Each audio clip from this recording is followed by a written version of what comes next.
네, 최이상입니다. 다음은 법무법인 이야기를 한번 해보도록 하겠습니다. 이런 질문을 많이 하세요. 보상 현장에 가면은, 나 이거 LH공사의 땅 뺏기기 싫다.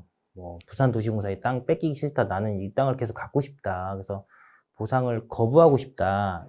이렇게 주장하시는 분들이 현실적으로 많이 계세요.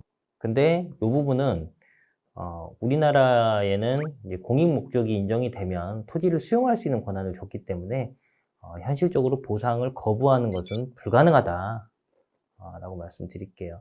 일부 지구가 이제 지구지정이 취소가 된 케이스가 있었어요. 근데 이 케이스 역시 지주들이 강하게 반대하고 시위하고 투쟁했기 때문에 지구지정이 취소된 게 아니라 시행사의 어떤 이익과 관련해서 시행사의 입장으로 인해서 지구지정이 취소된 걸로 이해하고 있습니다. 또 이제 법무법인 관련해서 이제 지주분들이 거의 대부분 물어보세요. 나 이거 보상금 안 찾고 수용재개를 넣고 행정소송하면 얼마 오르냐. 이것도 정말 양극화되어 있습니다. 수도권에서 토지 수용을 하게 되면 이 수도권에 계신 지주분들의 뭐 친인척 내 뭐 주변 지인들 중에 변호사님들이 계세요. 그럼 변호사님들이 솔직한 얘기를 해주시죠. 많이 안 오른다. 뭐 올라봐야 뭐 5% 올라간다. 근데 5% 올라가도 제가 세금이랑 아까 말씀을 드렸죠. 5% 올라간 거의 절반이 양도소득세고 법무법인 수수료로 나가고 또 그동안의 이자까지 계산을 하면 과연 내 주머니에 남는 게 얼마일까 오히려 적자 아닌가 라는 생각이 들더라고요. 그래서 얼마 오르느냐 현실적으로 이제 궁금하실 텐데 저도 궁금합니다. 그래서 제가 약 5년 전에 물어봤어요. 중앙토지수용위원회에 이제 질의를 해서 진짜 수용재결을 하면 얼마 오르느냐 평균치 데이터를 달라 라고 했는데 그런 데이터가 없다 그러더라고요. 그래서 얼마 전에도 제가 확인을 했는데 마찬가지로 그런 데이터는 존재하지 않고 또 있다 하더라도 줄 수 없다 라고 답변하시더라고요. 근데 이제 제가 이제 여러 현장을 보니까 수용재결을 했을 때 많이 오르는 현장도 있었습니다. 원자력 발전소 사업지가 하나 그랬었고 10% 이상 올라갔던 것 같아요. 그리고 1%밖에 안 오른 지역도 있었어요. 남양주 지역이랑 대구, 울산이 그랬었어요. 1%밖에 수용재개할 때 안 올랐어요. 그럼 과연 1% 오르면은 지주한테 이득일까요? 손해일까요? 토지 협의 단계부터 수용재결이 나는 과정, 지금은 충분한 협의 기간을 어떤 강제로 의무화 해놨기 때문에 협의 기간이 6개월이고 수용재결이 나오는 기간이 6개월이에요. 그래서 통상적으로 수용재결이 나오는 기간은 1년이라고 보시면 되고요. 1년 동안에 은행에 넣어놓으면 4%, 5% 이자가 붙잖아요. 근데 그것도 포기하셔야 되는 거고요. 또 1% 올라간 거에 약 50% 절반은 양도소득세와 법무법인의 수수료라고 말씀드렸어요. 그리고 협의하지 않았기 때문에 협의환경인 택지를 못 받습니다. 또 생활대책용지에 있어서도 우선순위에서 밀리게 돼 있어요. 생활대책용지는 상가이기 때문에 이게 코너 사거리 땅이 아닌 조금만 옆으로 조금 불리한 조건의 땅을 받으면 그 가치가 차이가 굉장히 크거든요. 그래서 과연 재결을 했을 때 이게 실익이 있는 건가 라는 생각이 들더라고요. 그래서 법무법인을 판단하실 때도 각자의 상황이 다 다르기 때문에 법무법인의 충분한 상담, 또 제 동영상, 제 책, 또 다른 분들의 의견을 고루 다양하게 들어보시는 것이 좋습니다. 수용재결 들어가게 되면 현실적으로 내가 소송까지 진행하게 되면 돈을 3년 후에 찾는 거냐? 그런 건 아니고요. 충분한 협의 기간을 약 6개월 정도를 두고 있고 수용재결이 약 6개월이 걸립니다. 그래서 보상금을 찾는 것은 1년 정도 소요된다라고 보시면 되고 수용재결 직전에 이제 공탁을 걸게 됩니다. 시행사에서. 그럼 공탁금을 수령하고 거기 시행사에 쓰는 거예요. 이의를 유보하고 보상금의 일부를 수령함 이렇게 쓰게 돼 있어요.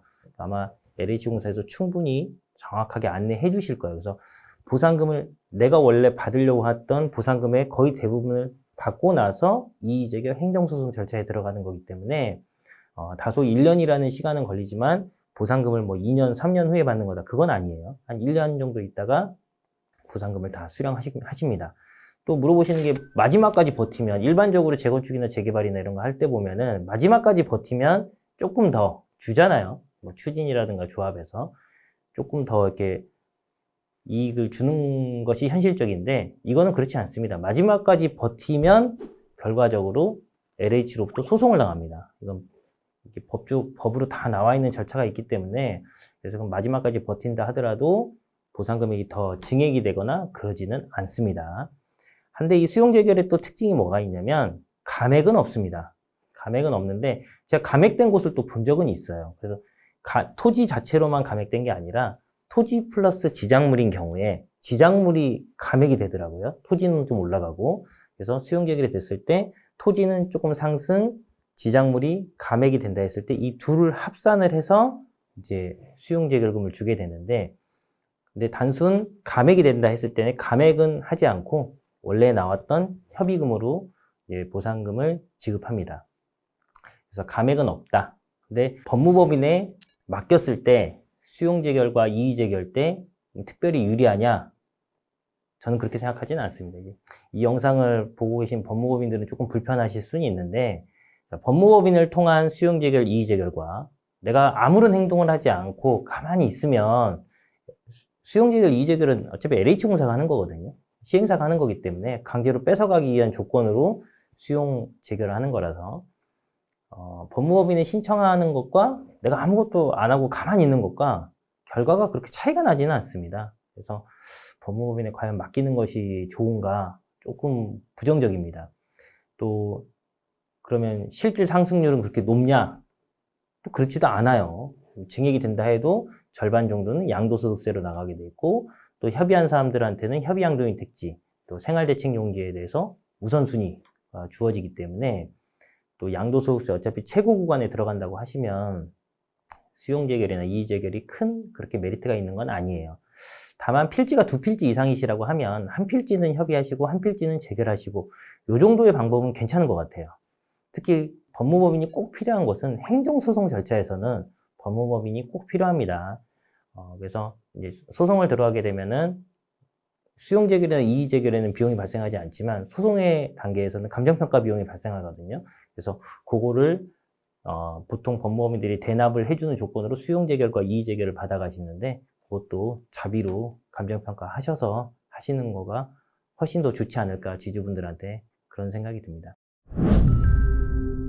저희 책과 저희 홈페이지와 저희 채널에서는 정말 지주분들한테 자신있게 수용재결금 물려주실 수 있고 이의재결 행정소송을 통해서 적극적으로 지주들의 이익을 대변해 주실 수 있는 자신 있는 경력이 5년 이상의 법무법인을 모시고 있습니다. 그래서 저희 쪽에 메일 주시면 저희가 그 법무법인을 소개를 해드릴 거예요. 어떠한 리베이트도 없고 어떠한 대가도 없기 때문에 이 분야에 자신 있는 법무법인은 저희에게 꼭 지원을 해주셔서 저희가 많은 지주분들한테 그 법무법인을 소개할 수 있는 기회가 됐으면 좋겠습니다.